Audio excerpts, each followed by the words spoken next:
Thank you all very much. And let me thank you for the dedication and the hard work you do in the political process for the people of Michigan and for the people of the United States of America. Thank you so much for what you do. Now, one of the issues that I have been talking about is the need for a revolution in how we do mental health in America.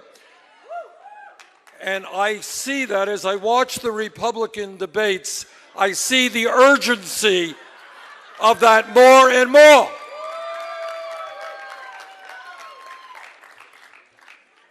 I do not believe that the American people will ever elect a president of the United States who insults Mexicans, who insults Muslims, who insults women, who insults veterans. I believe the American people understand that the future of our nation is bringing people together, not dividing them.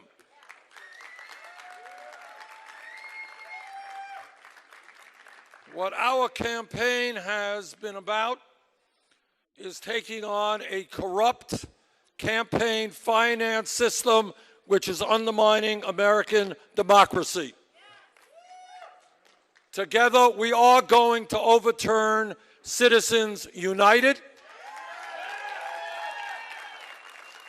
Now, some of you may agree with me and some of you may not. But what democracy is about is one person, one vote, not billionaires buying elections.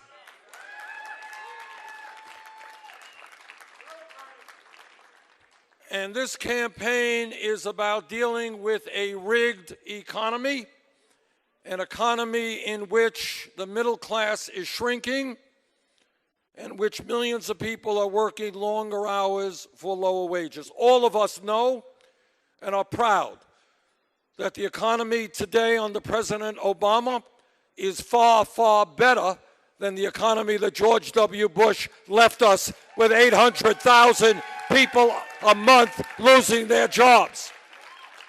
But we all know that we still have a long way to go to rebuild the American middle class. In my view, we have got to raise the minimum wage to $15 an hour. I have been to Flint, Michigan, and talked to some of the people there. What I heard was not only incredibly painful, but to be very honest with you, I was shaken to believe that what I heard was happening in the United States of America in the year 2016. It sounded like a third or fourth world country, not the United States of America, which is why we must rebuild our crumbling infrastructure. And when we do that, we create millions of good-paying jobs.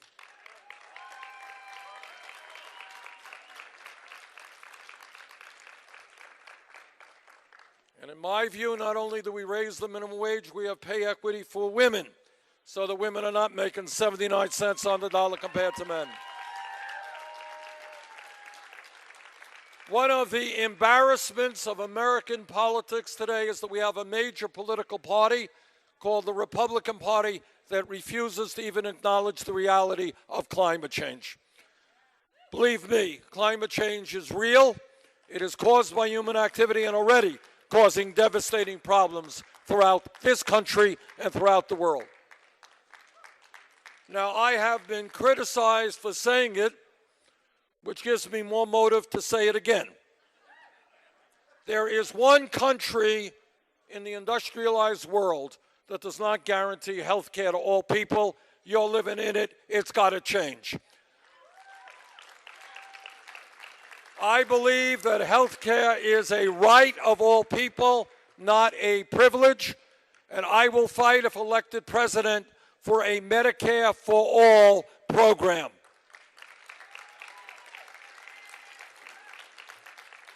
Now, I think it is fair to say that any objective observer would tell you that the Democratic nomination process has been conducted in a way with dignity and nowhere near the ugly politics we're seeing in the Republican process. And I think the American people respect that. And I think that no matter who wins the nominating process, and we're very proud that tonight we won in Kansas with a good vote, won in Nebraska with a good vote,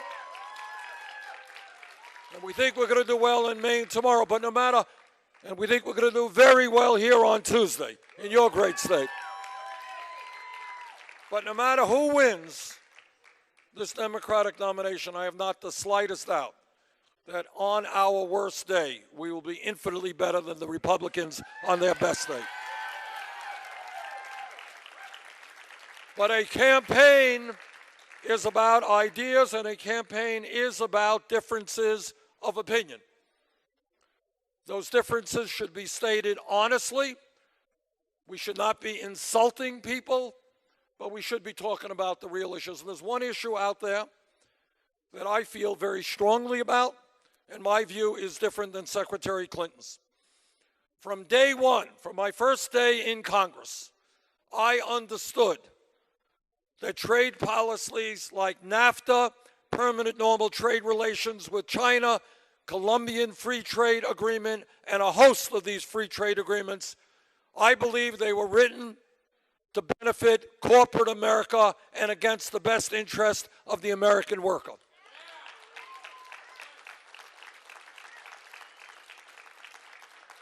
And I was right, because what has happened over the last 20, 30 years is we have lost tens of thousands of factories in this country, millions of decent paying jobs, as companies shut down here, went to cheap labor in Mexico, cheap labor in China, cheap labor elsewhere. In every one of these major trade agreements, I have not only voted against them, but I have helped lead the opposition to see that they did not occur. And I'm helping to lead the opposition against the TPP. On this issue, Secretary Clinton and I have disagreed. She supported NAFTA. She supported PNTR with China. She voted for PNTR with Vietnam and a host of other trade agreements. I believe those trade agreements have cost us millions of jobs nationally and many, many jobs in Michigan, Illinois, and Ohio. If I am elected President of the United States, we will, thank you, we will transform our trade policy. Our demand is that corporate America invest in the United States of America, not just China, not Vietnam, and not Mexico.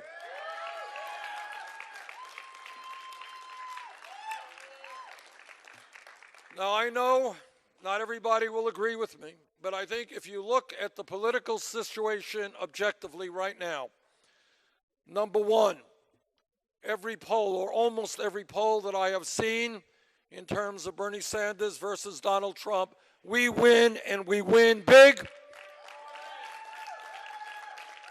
And in most of those polls, we do better than Secretary Clinton, and I'll tell you why. It's not just that we win. Obviously, the vast majority of the Democrats, we win a lot of independents as well. And the way to the White House is to win Democrats and to win independents and to make sure Trump does not win independents. You know, in 2008, Barack Obama ran what I personally consider to be one of the great campaigns in the history of the United States of America. It was a brilliant campaign. And what he did is energize the American people, working people, elderly people, young people, minorities. He brought people together. Now, what we are trying to do in this campaign, and I don't think we can emulate what Obama did, but what I am very proud of is that last week in Colorado, they had the largest voter turnout in their caucus in the history of that state. and we won that state by some 19%. Today, as I understand it, Kansas had the largest voter turnout in the history of their caucus process, and I think we won that state very substantially. And I say that because the challenge that we face as Democrats and as Americans is that Republicans will always win when the voter turnout is low. That's what they hope for. Their dream is low voter turnout and billionaires buying elections. Our vision is exactly the opposite. It is a large voter turnout with working people, elderly people, young people getting involved in the political process and eliminating the ability of billionaires to buy elections.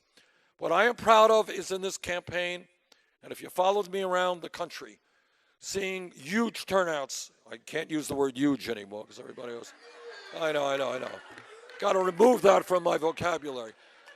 But we are seeing giant turnouts of working people and young people, many of whom have not participated in the political process. We will win in November if we have a large voter turnout. Honestly, I believe I am the candidate to create that large voter turnout and make sure that we retain the White House. Thank you all very much.